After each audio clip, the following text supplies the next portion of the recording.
नमस्कार. अंबेजोगाई ही खूप जणांची कुलदैवत आहे. विशेषतः कोणतं शुभ कार्य झालं की त्याच्यानंतर अंबेजोगाईच्या दर्शनाला संपूर्ण भारतातून माणसं येतात. ज्यांची कुलदैवत आहे त्यांना इथे आल्यानंतर कुठे राहायचं, कुठे जेवायचं किंवा पूजेसाठी कोणत्या गुरुजींना संपर्क साधायचा किंवा इथे एक कुलाचार्य बोडण म्हणून त्याची काय पद्धत आहे, त्याच्यासाठी कोणाला संपर्क साधायचा, याच्या अशा अनेक अडचणी असतात. त्याच्यानंतर मुंबईहून मी आलेलो आहे, तर मुंबईहून प्रवास कसा करायचा किंवा तुम्ही जर ट्रेनने आलात तर कुठल्या स्टेशनला उतरायचं आणि तिथून इथे देवळापर्यंत कसं यायचं, या सगळ्याची माहिती मी यामध्ये देणार आहे. त्यामुळे तुम्ही फिल्म शेवटपर्यंत बघा. आणि एक मला तुम्हाला सांगायचं आहे की ही जी फिल्म आहे ही जे यापुढे दर्शनाला येणार आहे त्यांच्याकरता खूप उपयोगी पडणार आहे. त्यामुळे ज्यांचं हे कुलदैवत आहे त्या सगळ्यांपर्यंत तुम्ही ही फिल्म नक्की शेअर करा. आणि एक तुम्हाला विनंती माझा आग्रह करायचा आहे की तुम्ही आमच्या हेमंतजी चॅनलला सबस्क्राईब करा. तेव्हा सुरुवात करूया आजच्या भागाला.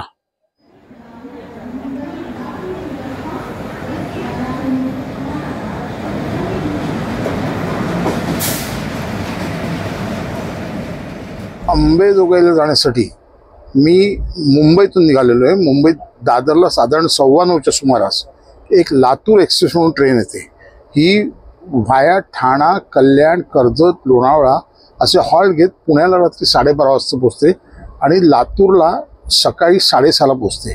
ही गाडी मुंबईकरांना कन्व्हिनियंट आहे. तुम्ही इतर कुठून येणार असला तर IRCTCवर तुम्ही चेक करा की कुठल्या गाड्या तुम्हाला लातूर स्टेशनला पोहोचवतात.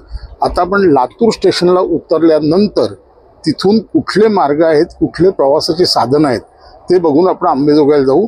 तर आता डायरेक्ट भेटूया आपण लातूर स्टेशनात. लातूरला ही गाडी सकाळी 6:30-7 वाजेपर्यंत पोचते. लातूर स्टेशनात तुम्ही बाहेर पडलात की ते खूप रिक्षा आणि काही प्रायव्हेट टॅक्सी दिसतात. ह्या ज्या प्रायव्हेट टॅक्सी आहेत त्याचे मी तुम्हाला नंबर देणार आहे. ते तुम्ही फोन केलात तर तुम्हाला लातूर स्टेशनवरून पिकअप करतात. आता इथल्या रिक्षा ज्या आहेत त्या रिक्षा 700 ते 800 रुपये घेतात. कारण लातूर स्टेशन ते अंबेजोगाई हे 50 किलोमीटर अंतर आहे. साधारण 1.25 तास रिक्षाला लागतो. जर तुम्ही प्रायव्हेट टॅक्सी बोलावलीत लातूरला पिकअप आणि अंबेजोगाईला ड्रॉप तर साधारण 1800 ते 2000 रुपये टॅक्सीवाले घेतात. आणि जर तुम्ही लातूर स्टेशनहून 1 किलोमीटर अंतरावर असलेल्या ST स्टँडला पोहोचलात, लातूर ST स्टँडला, दर पाऊण ते 1 तासांनी अंबेजोगाईकरता बसेस निघतात. याचं मानशी तिकीट फक्त 100 रुपये आहे. तिथून तुम्ही अंबेजोगाई बस स्टँडला पोहोचल्यानंतर तिथून 1 किलोमीटर जे अंतरावर जे अंबेजोगाईचं मंदिर आहे, स्थानिक रिक्षावाल्याला 30 रुपये दिले की तुम्हाला देवळात तो सोडतो.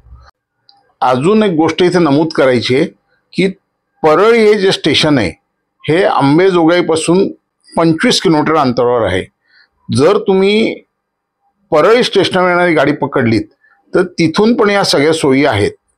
जर तुम्ही स्वतःच्या वाहनाने येणार असाल तर देवळाच्या पाठीमागे कार पार्किंगची सोय देखील आहे.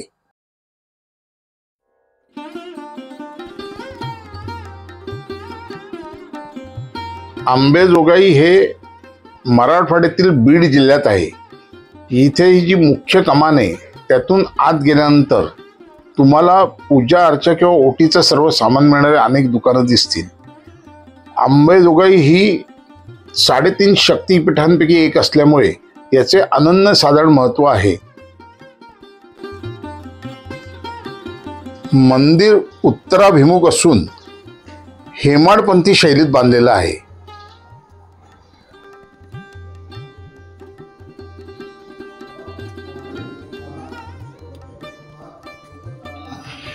मंदिरात प्रवेश केल्यानंतर अतिशय सुंदर नक्षीकाम केलेले दगडी खांब तुम्हाला दिसतात.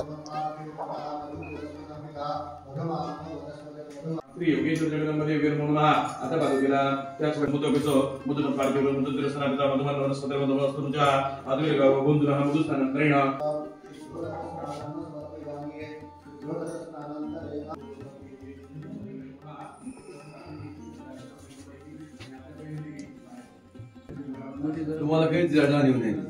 पुढे या. इकडे या. तुम्हाला बाहेर जाऊ.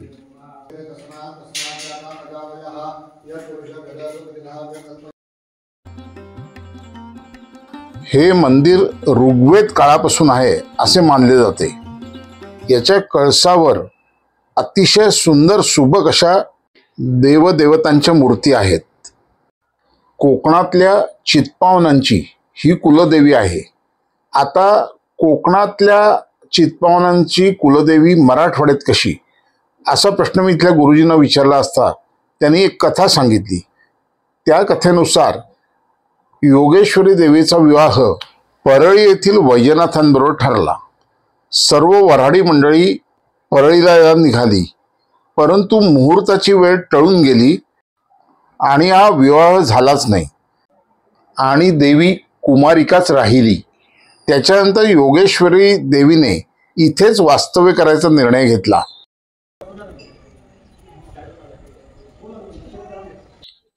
अंबेजोगाईला आल्यानंतर कोणी भाविक जसं देवीच्या दर्शनाला येतो तसं त्यांना काही पूजा अर्चा करायची असली तर त्यात गुरुजी कोण असतात याची माहिती नसते. आयत्या वेळी देवळात आल्यानंतर त्यांना जी काही पूर्वतयारी करावी लागते पूजेसाठी त्याकरता वेळ जातो. त्याकरता मी हे जे देवळातले गुरुजी आहेत यांना तुमच्याशी ओळख करून देणार आहे त्यांची, की त्यांना जर तुम्ही संपर्क केलात, मी जे फोन नंबर देतो इथे स्क्रीनवर, तर तुमची पूजेची सगळी सोय होईल.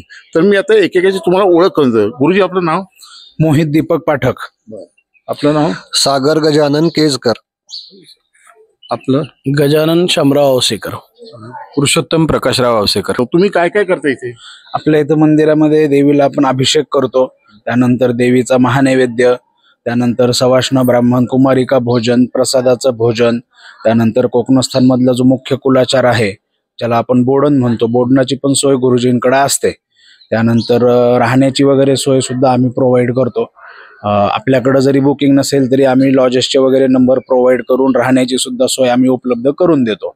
अभिषेक, देवीचा नैवेद्य, कुंकुमार्चन, सप्तशती पाठ ह्या सगळ्या सोयी केल्या जातात. यजमानाचं प्रसादाचं भोजन सुद्धा घरी केलं जातं. हो, ही चांगली सोय. तुम्हाला जर प्रसादाचं भोजन पाहिजे तर ती पण व्यवस्था, पण तुम्हाला आधी यांना संपर्क करावा लागेल, कारण आयत्या वेळी ह्या काही गोष्टी करता येत नाहीत. आपण इथे ज्या काही सोयी करता त्याकरता जर तुम्हाला सांगितलं की सगळे सामान घेऊन या पूजेचं, तुम्ही सगळी व्यवस्था करता? हो, सगळी पूजेचं सर्व साहित्य आमच्याकडे उपलब्ध असतं. बरं. आल्यानंतर यजमानांच्या हाताने अभिषेक वगैरे सगळं व्यवस्थित यथोचित केला जातो. बरं. हो.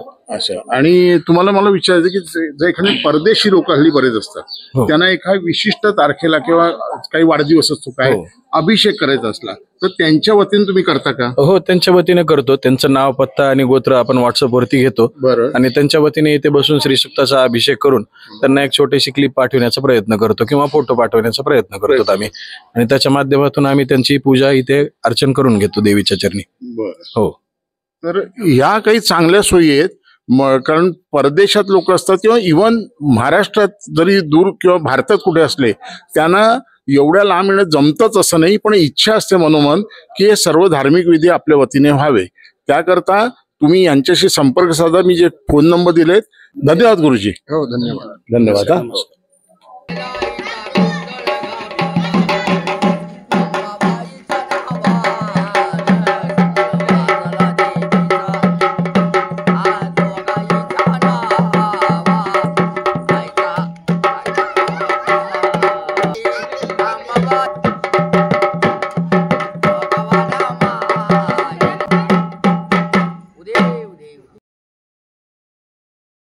बोडण घालण्यासाठी मुंबईने या दोघी जणी आलेले आहेत. आपलं नाव?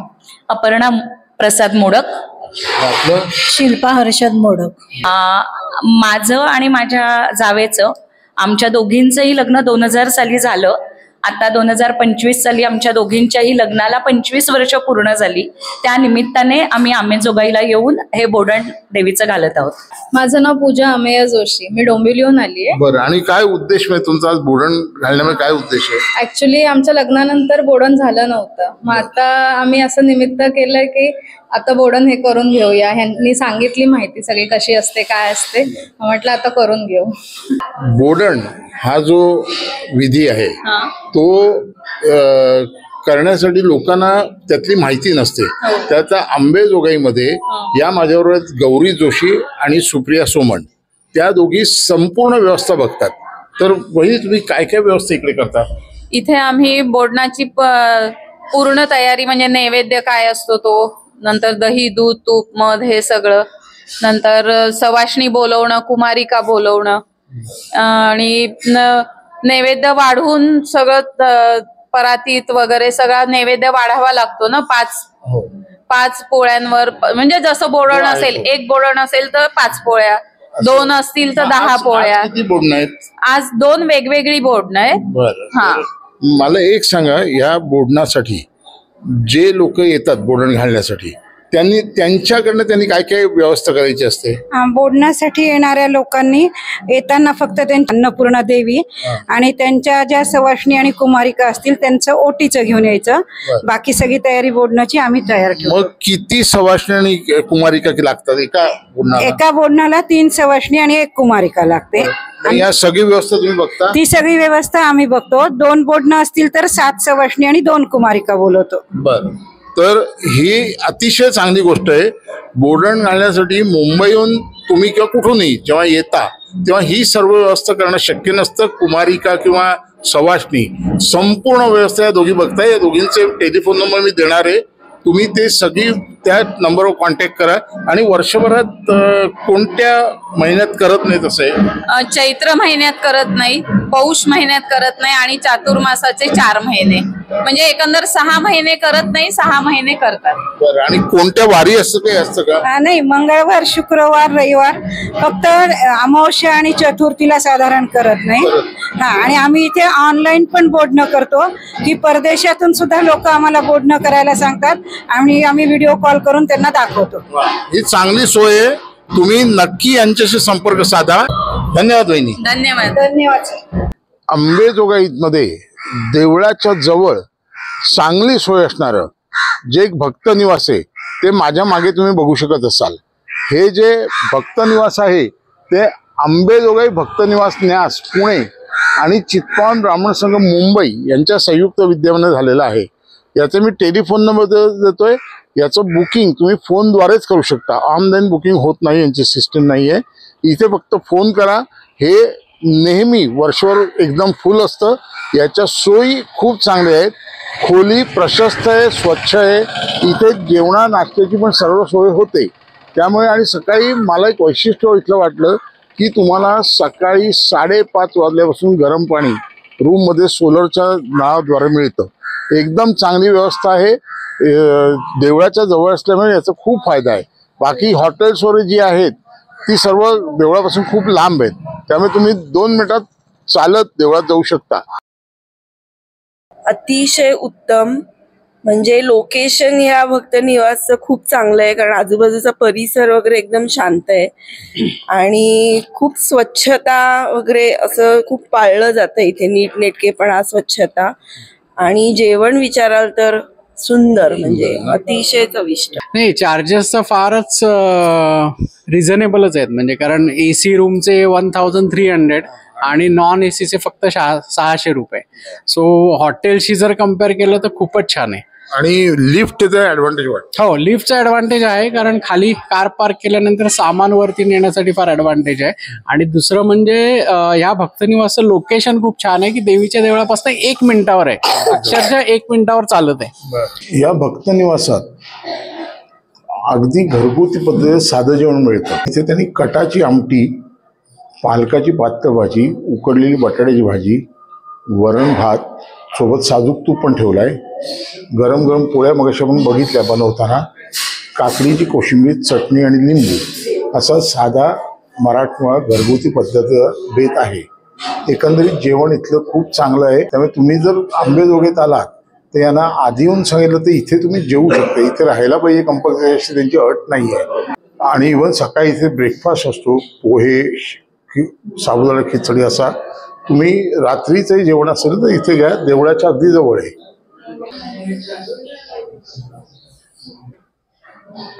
आजच आम्ही इकडे आलेलो आहेत. अंबेजोगाई भक्त निवास न्यास, चितळ्यांचं भक्त निवास न्यास आहे. मंदिराच्या, अंबेजोगाई मंदिराच्या अगदी जवळ आहे.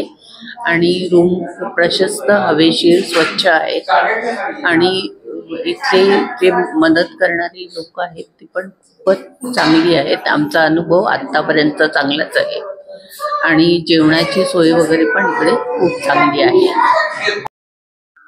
अंबेजोगाई भक्त निवास न्यास पुणे यांच्याबद्दलची सर्व माहिती मी आता तुम्हाला दिलेली आहे. परंतु तिथे जागा नाही मिळाली तर भाविकांची पंचायत होऊ नये म्हणून मी इतर काही यात्री निवास आणि हॉटेलची माहिती देते, त्यांचे टेलिफोन नंबर पण देते. परंतु माझी सगळ्यांना एक विनंती आहे की तुम्हाला जर काही शंका असल्या, जसं गरम पाणी तिथे किती वाजता देतात, किंवा लिफ्ट आहे का, त्यांचं स्वतःचं रेस्टॉरंट आहे का, किंवा पार्किंगची सोय आहे का, चेकआउट चेक-इन टाइम किती वाजताचा आहे, रूमचे चार्जेस इन्क्लुडिंग GST आहेत का, हे सर्व प्रश्न तुम्ही त्यांना फोनद्वारे विचारू शकता.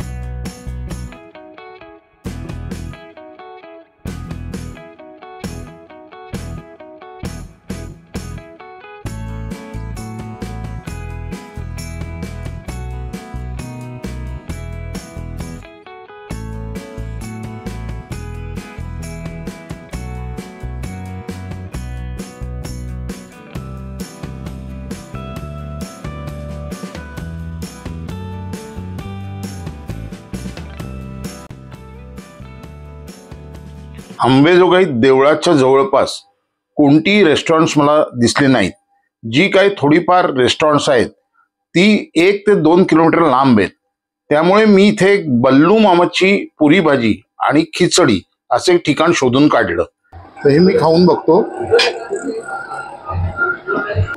अति तिखट नाहीये, अतिशय टेस्टी आहे. पुऱ्या पण चांगल्या आहेत. पुरी भाजी सकाळी नाश्त्याचा उत्कृष्ट प्रकार आहे. बल्लू मावाची पुरी भाजी आणि खिचडी. अंबेजोगाईच्या जवळपास जी काही ठिकाण फिरण्यासारखी आहेत त्याकरता मी ज्यांची गाडी घेतली होती त्यांची मी तुम्हाला तो ओळख करून देतो. अंबेजोगाईला येणाऱ्या प्रत्येकाला एक अडचण असते, जी माणसं स्वतःच्या गाडीने येत नाहीत, रेल्वेने येतात. तर त्यांना रेल्वे स्टेशनला उतरल्यापासून अंबेजोगाईला कसं जायचं, तिथे रिक्षा वगैरे तुम्हाला मी माहिती दिलेलीच आहे. परंतु जर मोठा ग्रुप असेल, गाडी हवी असेल तर गाड्यांची सोय जी करतात ते आहेत माझ्याबरोबर अंबादास फड सर. तुमची गाड्यांना जे अंबेजोगाईला येतात तर आजूबाजूला आम्ही ऐकलं बरेच ठिकाणी आहेत, कोणते कोणते अगदी जवळपास फिरायचे आहेत? अंबेजोगाईमध्ये लोकलमध्ये मुळजोगाई आहे, रेणुका देवी आहे, मुकुंदराज समाधी आहे, हत्तीखाना आहे. त्यानंतर तुम्हाला इथे जवळपास फिरायला गेलं तर परळी वैजनाथ आहे. हा, तिथून पुढे जर जाऊ वाटलं तुम्हाला औंढा नागनाथ करू शकता, किंवा त्यानंतर तुम्हाला आम्ही नांदेडचं गुरुद्वारा पण करू शकता. म्हणजे तुम्ही कुठेही गाडी. आणि जर मोठा ग्रुप आला, एकदम मोठा, 12 लोकांचा 15 लोकांचा, तर तशी व्यवस्था करू शकता काय? हा, तशी व्यवस्था करू शकतो आपण. त्यासाठी टेम्पो ट्रॅव्हलची व्यवस्था करून देऊ शकतो. इथे मुंबईहून किंवा कुठून तुम्ही येणार असाल, पुण्याहून वगैरे, तर आधी संपर्क साधा. तुम्ही रेल्वेनंतर स्टेशनवर तुम्ही यायच्या वेळी त्यांची गाडी हजर असेल तेव्हा यांच्या टेलिफोनवर नक्की संपर्क साधा. धन्यवाद सर. धन्यवाद सर. अंबेजोगाईच्या जवळ असलेली काही चांगली ठिकाणं मी तुम्हाला आता दाखवणार आहे. सर्वात प्रथम आपण बघणार आहोत परळी वैजनाथाचं मंदिर.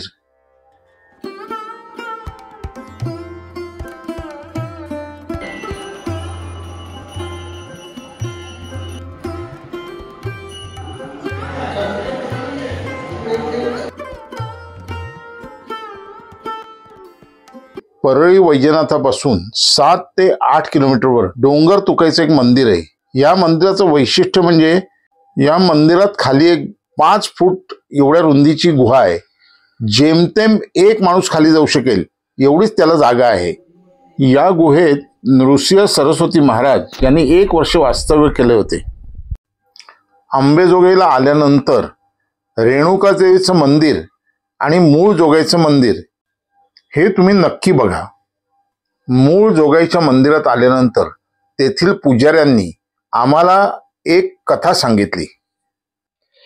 ह्या ठिकाणी दंतासुराचा वध करण्याकरता स्वतः शिव आणि शक्ती म्हणजेच पार्वती ह्या ठिकाणी योगिनी अवतार धारण केला, ते बालस्वरूपामध्ये योगेश्वरी. मग इथून हिचं संगोपन झाल्यानंतर दंतासुराचा वध करण्याकरता त्या ठिकाणी गेली, जी गावातील आता मंदिर आहे मुख्य, त्या ठिकाणी देवीने दंतासुराचा वध केला. योगेश्वरी देवी आणि वैजनाथ यांच्या विवाहाच्या वेळी वराडी जिथे उतरले होते तो हा हत्तीखाना. येथे तुम्हाला काही दगडी हत्तींच्या मूर्ती दिसतील. हे ठिकाण आता खूप भग्नावस्थेत असून सध्या डागडुजीचं काम सुरू आहे.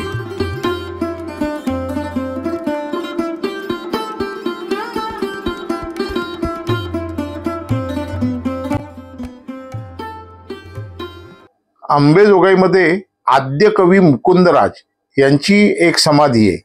सुमारे 125 पायऱ्या उतरून गेल्यानंतर ही समाधी तुम्हाला दिसते. निसर्गरम्य वातावरणात असलेले ठिकाण खूपच छान आहे. अंबेजोगाई देवळापासून जवळच दासोपंतांनी घडवलेली एकमुखी दत्ताची मूर्ती बघायला मिळते. याच ठिकाणी दासोपंत लिखित पासोडी म्हणजे आयुर्वेदाबद्दल लिहिलेली माहिती मोडी लिपीत इथे तुम्हाला बघायला मिळते.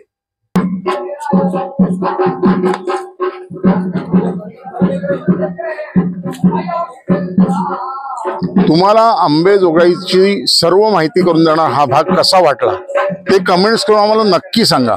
आवडला असेल तर लाईक करा, ओळखीच्या सर्वांना नक्की शेअर करा आणि असेच नवनवीन प्रकारचे व्हिडिओ बघण्यासाठी आमच्या हेमंत जी या चॅनल मात्र नक्की सबस्क्राईब करा. धन्यवाद.